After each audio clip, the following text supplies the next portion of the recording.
19वीं सदी में निकोला टेस्ला ने डिवाइसेस के लिए पहली बार वायरलेस कंट्रोल टेक्नोलॉजी डेमोन्स्ट्रेट की थी। उन्होंने केवल रेडियो वेव्स का इस्तेमाल करके एक खिलौने वाली बोट को कंट्रोल किया था। जो भीड़ मौजूद थी वो ये चीज पहली बार देख रही थी। उन्हें लगा कि टेस्ला उस बोट को जादू या टेलीपैथी से कंट्रोल कर रहे थे। हम इस टेक्नोलॉजी का एडवांस्ड वर्जन आज अपनी लाइफ में इस्तेमाल करते हैं। इस जर्नी में आपका स्वागत है, जिसमें हम निकोला टेस्ला के इस कूल और ट्रिकी आविष्कार को आसान तरीके से समझने की कोशिश करेंगे। ये है निकोला टेस्ला के खिलौने वाली बोट का सबसे जरूरी कंट्रोल करने वाला हिस्सा, रडर। और टॉर्क प्रोड्यूस होने की वजह से बोट टर्न हो जाती है। अगर रडर का एंगल बदलता है तो बोट भी अलग अलग डायरेक्शन में टर्न हो सकती है। टेस्ला अपनी बोट के रडर के लिए 3 अलग अलग एंगल अचीव कर पाए थे, +45 डिग्री, 0 डिग्री और -45 डिग्री। इसके अलावा रडर के और कोई भी एंगल नहीं थे। उन्होंने एक मैकेनिज्म का इस्तेमाल करके ये 3 एंगल्स कैसे अचीव किए थे? टेस्ला ने रडर मूवमेंट के लिए जो मैकेनिज्म डेवलप किया था उसमें एक डीसी मोटर और गियर्स हैं। यहां पर मोटर रडर को टर्न करती है। आपको लग रहा होगा कि ये वर्म ड्राइव अरेंजमेंट स्पीड को कम करने के लिए है, और आप सही सोच रहे हैं। लेकिन टेस्ला ने इसे दूसरी तरह से यूज किया। वे चाहते थे कि जब मोटर को पावर ना दिया जाए तो रडर अपनी ही जगह पर टिका रहे। वो नहीं चाहते थे कि उस पर एक्ट कर रहे वाटर फोर्स की वजह से रडर अपना एंगल बदल ले। यही तो वर्म ड्राइव मैकेनिज्म की स्पेशलिटी है। वर्म स्क्रू स्पर गियर को ड्राइव कर सकता है, लेकिन स्पर गियर का मूवमेंट वर्म स्क्रू को ड्राइव नहीं करेगा। अगर शॉर्ट में कहें तो ये वर्म ड्राइव वाटर फोर्स की वजह से किसी भी रडर मूवमेंट को ब्लॉक कर देता है। जीनियस है ना? यहां पर मोटर रडर को टर्न करती है, लेकिन ये मैकेनिज्म रडर को पूरा 360 डिग्री रोटेट कर देता है। हम चाहते हैं कि रडर केवल 45 डिग्री रोटेट हो, और इस एंगल पर पहुंचाने के बाद इसका रोटेशन बंद हो जाना चाहिए। इसका सॉल्यूशन सिंपल है। जब मोटर इस एंगल पर पहुंच जाए तो मोटर को बंद कर दीजिए। इस सॉल्यूशन को ऑटोमेटिकली अचीव करने के लिए टेस्ला ने सर्किट में यूनिकली डिजाइन किए गए कंडक्टिंग ब्रशेस और कॉन्टैक्ट प्लेट का एक सेट इंसर्ट कर दिया। आप देख सकते हैं कि रडर के साथ कॉन्टैक्ट प्लेट भी रोटेट करेंगी। ये इंटरेस्टिंग सर्किट 45 डिग्री पर पहुंचते ही बंद हो जाएगा, और ये तभी तक इलेक्ट्रिसिटी को कंडक्ट करेगा। जब रडर 45 डिग्री के एंगल पर पहुंच जाता है तो सर्किट डिस्कनेक्ट हो जाएगा और रडर का रोटेशन 45 डिग्री पर रुक जाएगा। बोट के बाकी पूरे ऑपरेशन तक रडर इस एंगल को मेंटेन करके रखेगा।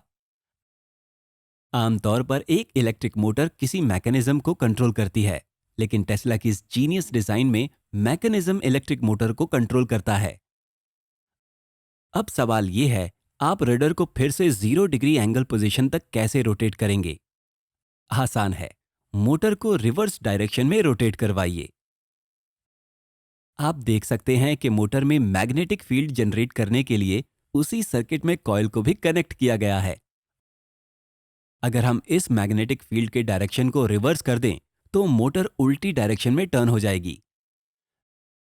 मैग्नेटिक फील्ड लाइन के डायरेक्शन को रिवर्स करने के लिए टेस्ला ने सर्किट में एक और इंडिपेंडेंट फील्ड कॉइल और कॉन्टैक्ट प्लेट का सेट लगाया था। दोनों फील्ड कॉइल सेट के बीच में फर्क पहचानने के लिए उन्होंने इन्हें अलग अलग कलर दिए थे। रेड सेट वाली फील्ड कॉइल उल्टे डायरेक्शन में लगाई गई थी, ताकि जब इसे पावर किया जाए ये ऑपोजिट डायरेक्शन वाली मैग्नेटिक फील्ड प्रोड्यूस करती है और मोटर उल्टे डायरेक्शन में ही टर्न होगी। अब केवल एक ही सवाल है, आप रेड फील्ड कॉइल सेट को पावर कैसे देंगे?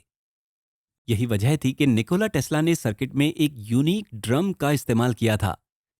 ये ड्रम 2 इंडिपेंडेंट मेटल के टुकड़ों का कलेक्शन है। इसका एंगल ये तय करता है कि किस फील्ड कॉइल सेट को पावर दिया जाएगा। आप देख सकते हैं कि ड्रम के पास लगे हुए कॉन्टैक्ट ब्रश के जरिए करंट को फ्लो करना होगा।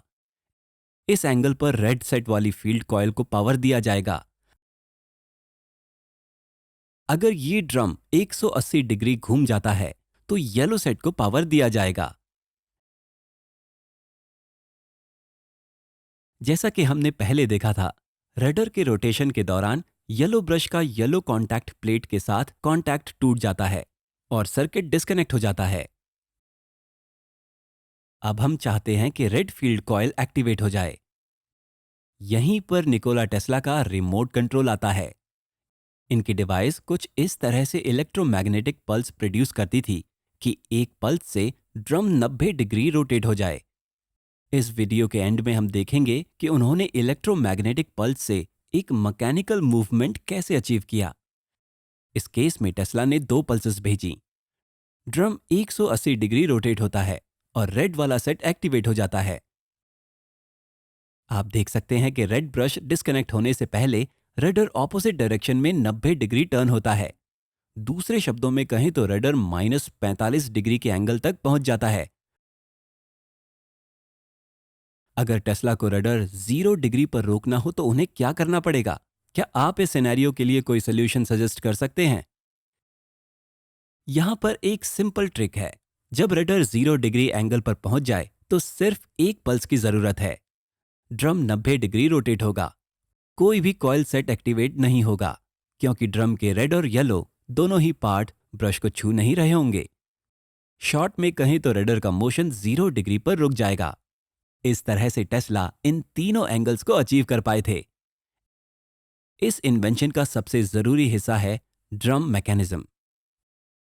अब एक बड़ा सवाल है, रेडियो पल्स ड्रम को कैसे टर्न कर पाई थी? ड्रम के साथ एक टाइट स्पाइरल स्प्रिंग को कनेक्ट किया गया था। इस टाइट स्प्रिंग की वजह से अगर ड्रम के मोशन को रोका न जाए तो ड्रम खुद ही रोटेट होने लगेगा, जैसा कि दिखाया गया है। ये पिन्स और एंकर इस पोजीशन में टाइट किए हुए ड्रम को लॉक कर देती है।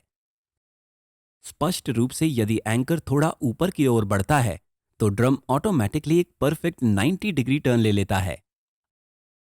अब सवाल यह है कि जब टेस्ला इलेक्ट्रोमैग्नेटिक पल्स भेजते हैं तो एंकर को कैसे मूव किया जाए? उनकी बोट का मोनोपोल एंटेना आने वाली रेडियो पल्स को एक छोटे ईएमएफ में कन्वर्ट कर देता था। यह छोटा ईएमएफ रिले को एक्टिवेट करता था।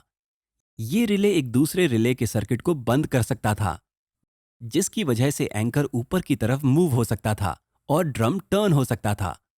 केवल एक रेडियो वेव पल्स की मदद से ड्रम को एग्जैक्टली 90 डिग्री रोटेट करने का यह काफी ब्रिलियंट मैकेनिज्म है ना? आपने इस वीडियो में नोटिस किया होगा कि केवल एक लीवर को टर्न करके निकोला टेस्ला रेडियो पल्स भेज पा रहे थे। जब वे अपना लीवर टर्न करते थे तो एंटेना का सर्किट कनेक्ट हो जाता था और इस सर्किट में एक इंडक्टर, कैपेसिटर और बैटरी होती थी। इस सर्किट का कैपेसिटर चार्ज हो जाता था और उसमें एलसी ऑसिलेशन होने लगते थे। ये ऑल्टरनेटिंग चार्ज फ्लो या वोल्टेज एंटेना को एक्टिवेट करने के लिए काफी था और एंटेना कैपेसिटर में स्टोर की गई एनर्जी को रेडियो वेव के फॉर्म में एमिट करता था। टेस्ला के डेमोन्स्ट्रेशन के 50 सालों से भी ज्यादा समय के बाद commercial remote control television unit और टॉय कार मार्केट में आ पाए। इसकी वजह क्या है? किसी भी इन्वेस्टर ने निकोला टेस्ला की आरसी बोट टेक्नोलॉजी को सीरियसली लिया ही नहीं था। टेस्ला की आरसी बोट अपने समय से काफी आगे थी। आपसे अगले वीडियो में मिलेंगे। जाने से पहले लेसिक्स टीम का हिस्सा बनना न भूलें। Thank you.